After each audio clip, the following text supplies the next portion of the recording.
Zacarias, já fizemos a introdução, já falamos do versículo 1 ao versículo 6, que foi uma chamada ao arrependimento.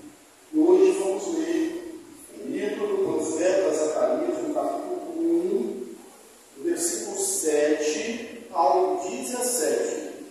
Repetindo a referência, Zacarias 1, 7 a 17. Por favor, os irmãos acompanhem, vamos colocar de pé e veremos a palavra do nosso Deus. Diz assim, Zacarias, capítulo 1, 7 em diante. No 24º dia do mês 10º, e ao mês de Sebate, no segundo ano de Dario, veio a palavra do Senhor ao profeta Zacarias, filho de Baraquias, filho de Ido. Tive de noite uma visão, e eis que um homem montado num cavalo vermelho estava parado entre as moteiras que havia no vale profundo. Atrás dele se achavam cavalos vermelhos, baios e brancos. Então perguntei: meu Senhor, quem são esses? Respondeu-me o anjo que falava comigo: eu te mostrarei quem são eles. Então respondeu o homem que estava entre as porteiras e disse: são os que o Senhor tem enviado para percorrerem a terra. Eles responderam ao anjo do Senhor, que estava entre as porteiras, e disseram: nós já percorremos a terra, e eis que toda a terra está agora repousada e tranquila. Então o anjo do Senhor respondeu: ó Senhor dos exércitos, até quando não terás compaixão de Jerusalém e das cidades de Judá, contra as quais estás indignado faz já 70 anos? Respondeu o Senhor: com palavras boas, palavras consoladoras, ao anjo que falara comigo. E este me disse: clama, assim diz o Senhor dos exércitos, com grande empenho estou zelando por Jerusalém e por Sião, e com grande indignação estou irado contra as nações que vivem confiantes, porque eu estava um pouco indignado, e elas agravaram o mal. Portanto, assim diz o Senhor: voltei-me para Jerusalém com misericórdia, a minha casa nela será edificada, diz o Senhor dos exércitos, e o cordel será estendido sobre Jerusalém. Clama outra vez, dizendo: assim diz o Senhor dos exércitos, as minhas cidades ainda transbordarão de bens, o Senhor ainda consolará Sião e ainda escolherá Jerusalém. Amém? Sentai-se, irmãos.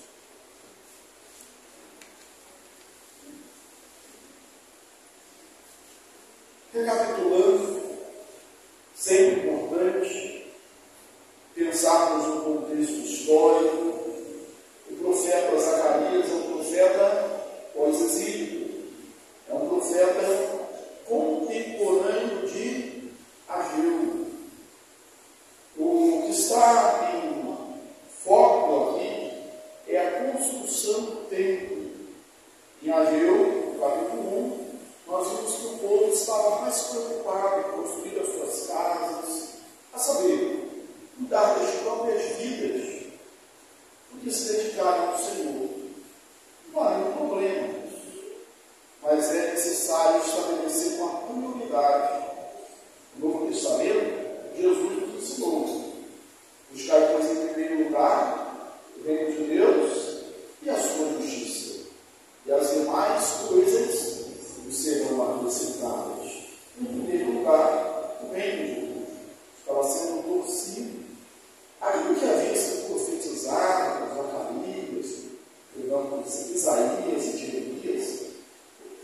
do cativeiro babilônico já tinha passado, já estava completando, já havia chegado aos 70 anos. E é o tempo da reconstrução, da restauração. Mas parece que isso ainda não está. No primeiro momento, Zacarias, ele profetiza, chamando o povo ao arrependimento. Vimos isso detalhadamente na semana passada. E a conclusão que chegamos não só nesse texto, mas toda a palavra de Deus é que é necessário, antes do avivamento, antes da mudança, que se haja arrependimento. Então ele chama o povo. Depois disso, ele passa e tem uma noite, uma única noite, 8 visões. Essas 8 visões vão percorrer os 6 primeiros capítulos do livro do profeta Zacarias. Mas elas ocorreram numa única noite. E ele data isso. Ele diz que foi no dia 24 do 10º mês. Diz o nome desse mês. Diz que ele está no 2º ano do rei Dario. Há um momento de convulsões políticas. A gente, se for fazer uma retrospectiva histórica, Babilônia, melhor, o norte foi levado pela Síria, o Reino do Sul, anos, mais de um século depois, foi levado em 586 por Babilônia, para o cativeiro. Houve, depois disso, Babilônia caiu, assumiu o Império Medo-Persa, o imperador Sírio, rei da Pérsia, chamado por Deus o meu pastor. Esse Sírio, ele morre, campanha militar, seu filho Cambises assume o reinado, reina cerca de 2 meses apenas, devido àquelas disputas, devido àquele alvoroço político. Daí, o general toma o poder, o grande, e ele pacifica a situação. É nesse contexto que ele tem uma visão, tem 8 visões, que transformam a sua vida, transformam o seu ministério, que mudam a sua história. Uma diferença entre profecia e visão, talvez seria, mas em termos didáticos, é que a profecia normalmente chama o povo ao arrependimento. O povo está errado, pecando, a se arrepender, a se converter. O povo está inerte a fazer alguma coisa. A visão, normalmente, ela vem com o objetivo de consolar, de animar o que está caindo, de trazer um pouco de esperança. Foi isso que aconteceu nas visões de João, lá na ilha de Patmos. Uma igreja perseguida, uma igreja que conhecia, que tinha um mártir praticamente em cada família, havia muito derramamento de sangue, e no meio daquele caos tem uma visão. O cordeiro está sentado no trono, que ele é vitorioso, para trazer consolo com o povo que está sem isso diante do Senhor. Aí Zacarias tem essas visões, 8 visões. Elas têm um conjunto, mas que formam uma mensagem central, que foi dada numa única luz. Vamos aqui à primeira visão de Zacarias. É uma visão de cavaleiros, é uma visão de batedores. Ele olha e no vale ali de Jerusalém, ele vê 3 cavaleiros, né? Um cavaleiro montado no cavalo vermelho. Alguém sabe mexer no som? Alguém pode mexer? Será que a minha posição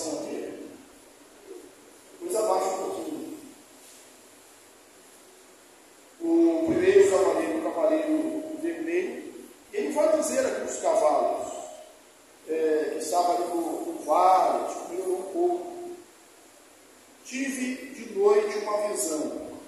Veja bem, irmãos, não é um delírio, não é uma alucinação, é uma visão, é uma mensagem de Deus, uma mensagem que não foi criada pelo profeta. O profeta, ele não inventa a mensagem, ele não transforma a mensagem, ele recebe a mensagem e transmite a mensagem. Essa é a posição do profeta. Então, ele tem uma visão de cavaleiros que vem montado em cavalos, cavalos vermelhos, vários e brancos. Então perguntei, meu Senhor, quem são esses? Havia um cavaleiro principal, que estava montado nesse cavalo vermelho, e depois outros cavaleiros. A primeira coisa que eu fui pesquisar foi essa cor aqui, que eu não conheço. Baios, cavalos baios. A coisa, embora o texto fale só aparece aqui, não dá para saber que cor exatamente é, outras traduções falam cavalos morenos. O que eu mais consegui pensar nessa época aqui no Brasil, né, foi assim, lembra do cachorro do caramelo? É mais ou menos isso aí. Aquele cavalo nessa cor aí, em alguns tons desse tipo.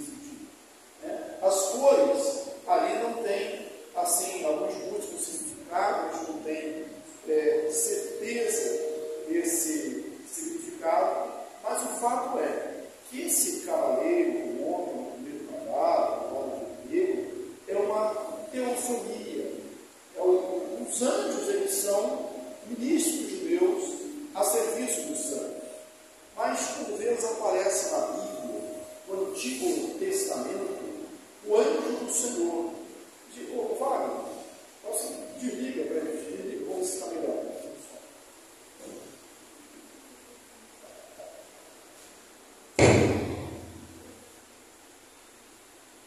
Vou tentar falar aqui um pouco mais alto, aí a gente fica sem o zumbido no nosso ouvido, né?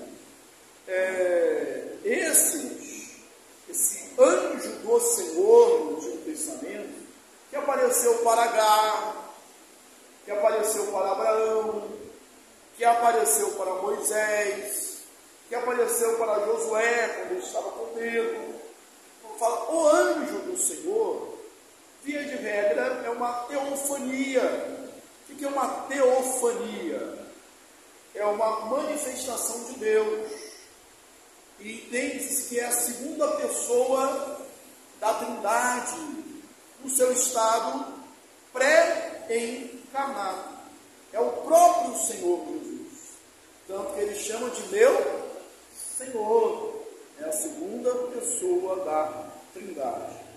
Um teólogo chamado Kinniff, ele escreve assim: porque vimos nestas teofanias é o esforço tateante em descrever em termos pictóricos uma experiência de Deus que não podia ser inteiramente conhecida até que se revelasse em Jesus. É chamado de anjo do Senhor. E o que faz esses cavaleiros? Aqui tem o anjo do Senhor e o anjo intérprete, parece ser o mesmo anjo, funciona numa figura de mediador. É o Cristo que é o Senhor e o Cristo que é o mediador. Então perguntei, meu Senhor, quem são esses? Aí ele vai responder, quem são? Respondeu-lhe o anjo que falava comigo, eu te mostrarei quem são. Então respondeu o homem que estava entre as porteiras e disse, são os que o Senhor tem enviado para percorrer a terra. É uma figura que Bacon Bacon, um comentarista bíblico, ele diz que Zacarias, quando teve essa visão, ele deve ter pensado que era, à primeira vista, um grupo de cavaleiros da Pérsia, né, com o líder na frente e a cavalaria atrás. Só que não, o que se tem aqui, nessa visão, são que Deus envia esses anjos para percorrer a terra. E a pergunta para esse povo que está cansado, para esse povo que está desesperançado, esse povo que teve, estou Neemias há pouco tempo, esse povo que teve a obra embargada, possivelmente por Cambises, porque Ciro, lá na campanha, não recebeu a carta, possivelmente, esse povo está desanimado. E aí Deus fala para esse povo: olha, eu não estou dormindo, eu não estou inativo, eu estou mandando esses anjos percorrer a terra. Eu sei o que está acontecendo, eu conheço os fatos, eu conheço a história, eu sou o Senhor da história. Uma mostra da onisciência, da sabedoria, do conhecimento de Deus. O salmista, ele expressou isso, essa mesma convicção, de uma maneira diferente, no Salmo 139. O que ele disse lá? Senhor, tu me sondas e me conheces. Sabes quando me assento e quando me levanto. De longe penetra todos os meus pensamentos. Conhece os meus caminhos. A palavra ainda não me chegou aos lábios, e tu, Senhor, já conhece isso tudo. Então, eu acho que Deus sabe.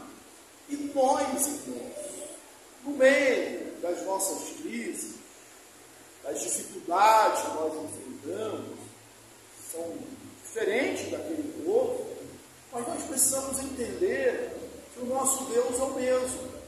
Ele não está dormindo, ele não está sem saber o que está acontecendo. É o Deus que aqui nessa visão de anjos, com cavaleiros vermelhos, brancos e baios, percorre toda a terra. Deus toma conhecimento das coisas. Nessa visão militar, seria para olhar, para espiar, para saber o que está acontecendo. São batedores que vão à frente. Uma forma de dizer que Deus sabe, Deus conhece.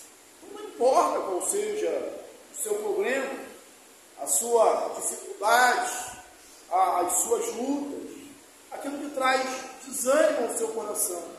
Lembre-se, Deus sabe, Deus conhece, Deus é o Deus que percorre toda a terra.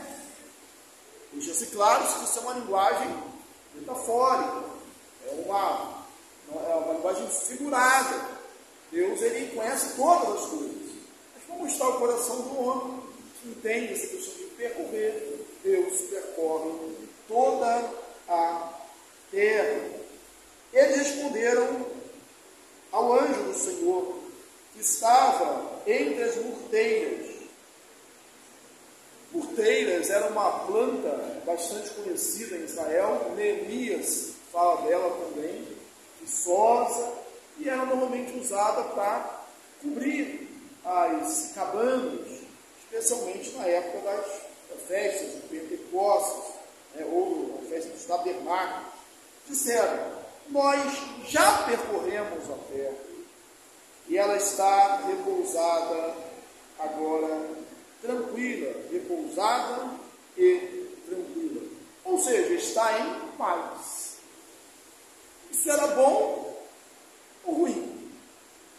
Se eu olho de maneira superficial, se a terra está em paz, é bom. Se a terra está em paz, é bom, superficialmente. Agora, se eu lembrar da profecia de Ageu, lembre-se, Ageu é contemporâneo de Zacarias. Ageu começou a profetizar alguns meses só antes de Zacarias. Ele disse que Deus, depois de 70 anos, Deus abalaria as nações, para restaurar o seu povo. Como então recebe essa notícia? Que a terra está em paz. Dario realmente havia pacificado a situação, tomado o poder, trouxe ordem ali ao caos. Só que as nações poderosas estavam repousadas e tranquilas. Como estava Jerusalém? Como estava a cidade de Deus? Posteriormente, bem posteriormente, a gente lê lá sobre Neemias, o livro de Neemias, quando o irmão dele, Anani, vem trazer a mensagem. Qual é a descrição que ele dá da cidade? Está em miséria e grande ruína. Então todo mundo estava em paz, menos Jerusalém, menos a cidade de Deus. Mas Deus transformaria isso. Versículo 12, vamos assim, versículo a versículo. Então o anjo do Senhor respondeu. O anjo do Senhor aqui é quem? Segundo a maioria dos teólogos, o próprio Jesus, uma teofania, uma manifestação de Deus. Não é um anjo, o anjo do Senhor respondeu. Ó Senhor dos exércitos, até quando não terás compaixão de Jerusalém e das cidades de Judá, contra as quais estás indignado, faz já 70 anos. As profecias sendo lembradas aqui, depois de 70 anos o povo voltaria. É como se estivesse lembrando, o tempo já foi cumprido. Até quando isso? Quem está orando? É Zacarias que está orando? Quem está orando? Quem está falando? O anjo do Senhor. Então o anjo do Senhor respondeu: ó Senhor dos exércitos. É a palavra do anjo do Senhor, que é quem? Jesus. Jesus funcionando aqui, irmãos, como o mediador, como nosso intercessor. A revelação plena trazida no Novo Testamento, ele vive sempre para interceder por nós. Timóteo diz: há um só Deus. Paulo a Timóteo diz: há um só Deus e um só mediador entre Deus e os homens, Cristo Jesus. Está mediando, ele está intercedendo. É o sumo sacerdote, escrito lá em Hebreus, porque nós não temos sumo sacerdote que não possa se compadecer das nossas fraquezas. Antes foi ele tentado em todas as coisas, a nossa semelhança, mas sem pecado. Senhor Jesus, que vive sempre para interceder por nós. Versículo 13, a resposta. Respondeu o Senhor com palavras boas, consoladoras, ao anjo que falava comigo. Respondeu o Senhor com palavras boas, com palavras consoladoras. Irmãos, que bom, no meio do caos, no meio da tempestade, as pessoas costumam afirmar por aí, no olho do furacão, nós ouvimos da boca de Deus palavras boas, palavras consoladoras. Tem um versículo que eu cito bastante em época de contexto de sepultamento, dos ofícios fúnebres, que é o que diz que o Senhor recolhe no seu odre santo as nossas lágrimas. Elas não caem no chão. As nossas lágrimas não se perdem. Elas não são desperdiçadas. Deus nos consola. Deus consola o seu povo. Aí nós podemos trazer à memória a figura do Espírito Santo, que é chamado de um Consolador. E quantas vezes nós precisamos ser consolados? Recebemos palavras boas de Deus e palavras de consolo. É isso que Deus faz. É isso que nessa primeira visão Zacarias tem. Deus está cuidando, que Deus conhece todas as coisas, que Deus está no controle, que Deus compadece-se, que Deus consola e que Deus tem palavras boas para o seu povo. O profeta Jeremias que disse, Deus disse lá também no profeta: eu é que sei os planos que tem a vosso respeito, planos de bênção, de bem, e não de morte. Deus consola o seu povo. Versículo 14. E este me disse, agora disse ao profeta Zacarias, clama, assim diz o Senhor dos Exércitos, com grande empenho estou zelando por Jerusalém e por Sião. Que a garantia melhor do que essa, que a garantia mais forte. Qual é a tônica do livro? Animar o povo desanimado a reconstruir o templo. Clama então, Zacarias, clama ao povo, que eu, o Senhor dos exércitos, estou zelando por Jerusalém, estou zelando por Sião. Deus se apresenta por vezes como Deus zeloso. E eu gosto muito dessa expressão aqui, a nossa língua do gerúndio, eu estou zelando. Ou seja, não é que ele diz eu zelei, ou eu zelarei. Eu estou zelando, eu estou fazendo, eu estou cuidando. O salmista, no Salmo 121, diz que esse que não dormita, nem dorme, o guarda de Israel. Deus está zelando pelo seu povo. Ele não está dormindo, ele não está apático, indiferente. Não, ele está zelando. O Senhor, a gente canta às vezes, Senhor, cuida de ti, o Senhor cuida de mim. Deus está cuidando. Nós somos aqueles que somos cuidados por Deus. Deus cuida de nós. Versículo 15. E com grande indignação, estou irado contra as nações que vivem confiantes, porque eu estava um pouco indignado, e elas agravaram o mal. É necessário fazer essa retrospectiva histórica de novo. A gente aprendeu, a gente sabe, repetimos, que Jerusalém caiu, não foi porque Babilônia era muito forte. Lembra que quando a cidade, no passado recente ali, havia sido sitiada, e o rei, o profeta Isaías orava, e Deus mandou um anjo uma noite, que matou 185 mil sírios.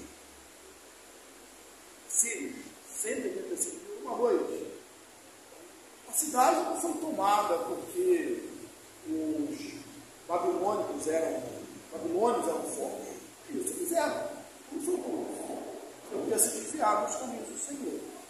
E Deus usou a Babilônia, Síria, todos os outros povos que vieram contra o povo de Deus, como um chicote de Deus, como um disciplinador. Porque tem vezes que o povo só ouve a voz da disciplina. Será conosco também. Existem aqueles que advogam a questão só da conversa, mas todo mundo sabe que na prática, na vida real, às vezes é necessária a disciplina. É só falar baixinho, olhando no olho, chamando a consciência. funciona. É necessário. É disciplina. Nós somos assim. A igreja é assim.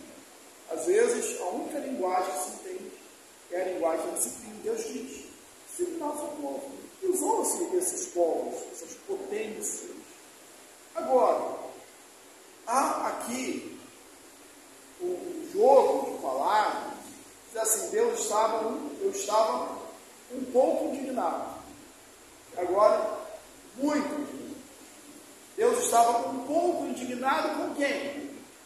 Com o seu povo, que pecou, que transgrediu, e usou esses povos como sua vara. Só que, como se estivesse dizendo assim, só que eles abusaram, eles extrapolaram, eles excederam o uso. Existe um princípio na administração pública, no direito também, que é a proporcionalidade. Você que agir razoabilidade, proporcionalidade, uma pena, ela tem que ser proporcional.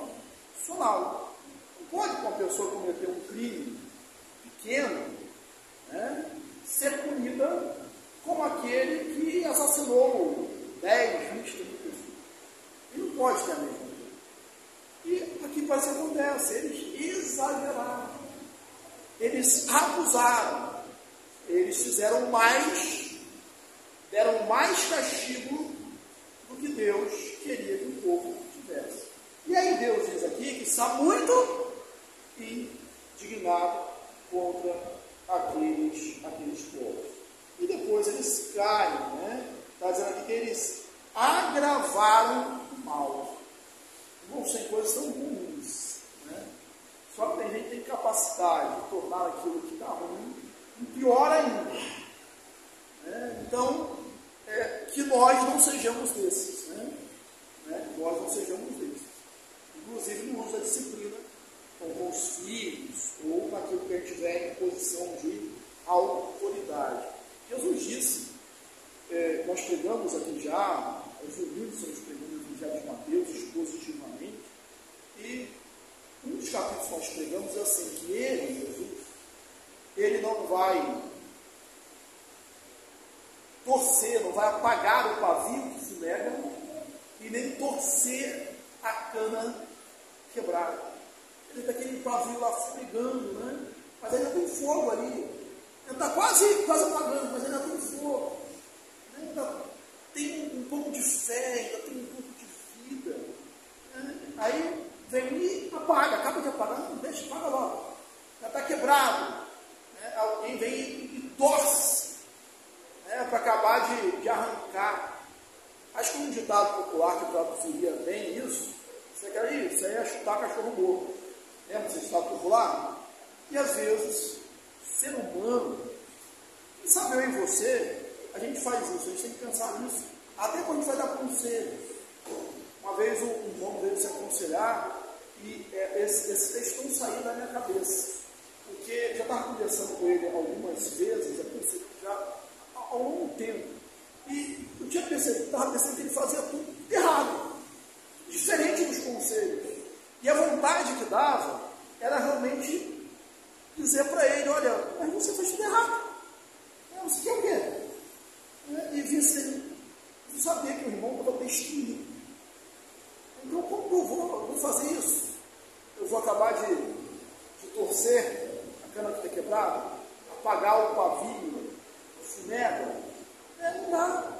É necessário que a gente pense em toda hora conciliar filho, irmãos, um pai, um amigo. Às vezes a gente só vem para baixo e a gente põe mais